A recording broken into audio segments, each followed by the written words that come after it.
We've got a big moment for the Princess of Wales, and the reason you're in Italy, she will be kicking off her first overseas work trip in 4 years.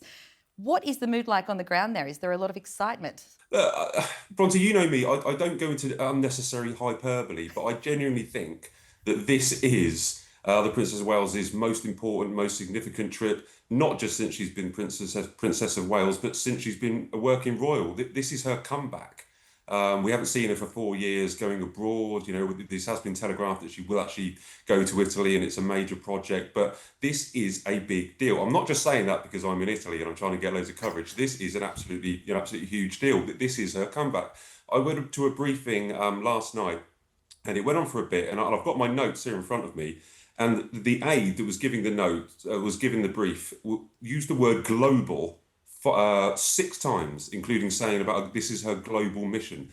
And what I took from that is this isn't just Reggio Emilia. This isn't just the Reggio Emilia approach that she's come to study. This is the beginning of almost like a global tour, if you like, for the Princess of Wales, where she will be taking this framework that she's doing here in Italy around the world, all sorts of different destinations. So you asked me about what the atmosphere is like on the ground. I think there's excitement, there's nervousness, but I think there's a genuine idea that this is the beginning of something new. It's the end of the very difficult 4 years she had, and today, when she arrives in that square, it will be the beginning of something new. And I'll tell you what else. While you've asked me about the atmosphere, 300 Italian journalists have applied for media accreditation to see the Princess of Wales in Reggio Emilia. That is unheard of. They've had to reduce it down to about 30. They've left lots of people disappointed, but that is the level of interest in the Princess of Wales being here in Italy. Wow, 300. And there you are with a front row seat, Matt. We're very lucky to have you. I'm looking forward to hearing all the details once it gets underway. But you've just mentioned there and emphasised how significant this trip is. And it has been 4 years since she was away. We are seeing a new Catherine now. How do you think her approach to these work trips herself has changed since the last one she did back in 2022?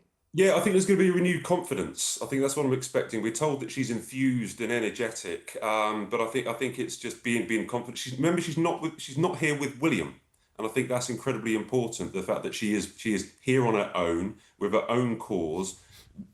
Sometimes when they go abroad, I think most recently they went to Boston together.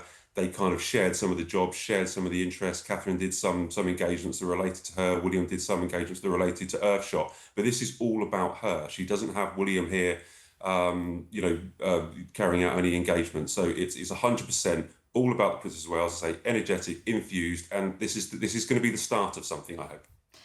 And look, there's a natural comparison here. I'm interested to get all of your takes. Obviously, this comes just a few weeks after Harry and Meghan were in Australia. Now, we've got Catherine is always at the top of the popularity polls when it comes to the royals, and here she is with a big sort of comeback work tour. And we've just seen Meghan, out there relaunching herself in a way in Australia. Do you think the palace pays attention to what the other royals, namely Harry and Meghan, are doing? Do you think they will have watched this tour at all and it will have any impact? Yes. There we go. Yes, 100%, 100%. I mean, I think this trip was not hastily arranged, but I don't think it was something that was on the radar 6 months ago when they often plan the diary for royals. You went to Australia, Bronte. You saw what happened out there. You had a front row on everything that happened with Harry and Meghan. You were very lucky. And I remember you saying that they were kind of unapologetic in the fact that this is the way they were going to go forward. I mean, I think that Kensington Palace and Buckingham Palace, but Kensington Palace significantly, have seen Harry and Meghan almost park their tanks on their lawn, and they're firing back. I mean, we're in a cold war at the moment. It might get a hot war at some stage, but I think they have expedited this trip to Italy rather quickly because they want to roll out the big guns and they want to kind of lay down a marker and fire back. That's it. You are not prone to hyperbole, Matt, so they were some big phrases for you. And to Charles, what is it in this trip that you think you're looking forward to seeing the most from Catherine? Well, just the fact that, as Matt says, that she's back on the international scene. And I agree completely with Matt that this is the start of something big for Catherine. We come to an end, if you like, of the battle that she's had for the last 4 years, and we're now moving forward. And I'm hoping we're going to see bigger and greater things from her, particularly on the international stage. I mean, as Matt said, it's all very well her being with William, but when she's on her own, she captures the imagination and the people's hearts. It's very much like Diana. I mean, Matt talked about 300 journalists, photographers in Italy, wanting accreditation. Well, this is back to the Diana days. This is what it was like in those days. Everybody clamoured. Everybody wanted to be in that square. Everybody wanted to be in that street for Diana. And it's exactly the same for Catherine. And best of luck to her. And I'm really pleased that she's back again. And you did mention there, of course, William won't be travelling with her. This is Catherine on her own, working in an area that has been her baby for so many years. But why do you think that decision has been made specifically, Jack, for it to be just her this time? Well, I think if the whole thing is focused on her early years project. This is actually the second time she's done this. It's her second solo visit. Her first one was Denmark back in 2022. It was a little before Boston.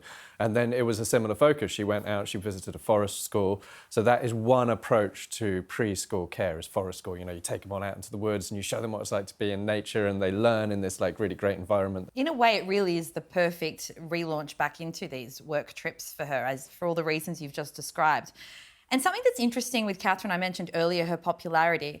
That hasn't always been the case, of course, but certainly in recent years, she's extremely popular. People love to see her out and about, and they're very supportive of the work she's doing. And again, to compare it to the criticisms that Meghan receives when she was out doing a similar style tour, I'm wondering, what do you think it is about Catherine that connects so well with people, that is landing so well with the public? Personally, I just think that she's got the gift of what Diana had, and that was the affinity that she had with normal people, and going out there and being, a working mum, meeting other working mums, and meeting normal members of the public and putting them at their ease. I mean, I just think that's the beauty of what she does and how she does it. Yeah, absolutely. And she also, in terms of how she's actually approaching the tour compared with how Meghan approached her tour of Australia, Matt, what are the key differences for you? Well, I just want to go back on that point there. You were just asking Charlie first, that, why people kind of, appreciate Catherine more possibly than they do to Meghan, is because she doesn't moan as much. And that's the key thing. There are no kind of Netflix dramas. When she had everyone was bullying her online, and when she was away getting treatment for cancer, she didn't come out and complain. And I think that's what people like in Britain, and probably around the world. She is very stoic. She does get on with everything, and I think people appreciate that. How do you think her approach to the tour compares with how Meghan approaches when she's out visiting overseas countries? Yeah, 100%. And the difference is, although Jack just pointed out earlier, because although I was talking about this is a comeback, this is her returning to work and coming out with this kind of global alliance, it is all about this one single cause, which is her golden thread throughout her work. We hear, and this is about her early years. We know it's a long path for her. It's her life's work. And I think she approaches that with, she's very well read up in the early years. It's something that she knows all about, the Reggio Emilia approach. That's why she wants to come out here. I think the difference is with Meghan, I think maybe you experienced in Australia, it's just scattergun. You don't really know which direction. She tries one thing and then jumps on to the next thing. I think with Catherine, it does feel laser focused, that the early years are her baby, so to speak. And one of the things they said in the briefing yesterday is we talk about a global alliance. And Jack was talking there about the trip to Copenhagen. And I think this is a hop from Copenhagen, the Copenhagen experience that she witnessed, and then, onto other countries. So I think we sympathise more for her because, she doesn't moan so much, but also we know the direction that she's going and we can be brought along with that journey. Whereas Meghan, it's all over the place.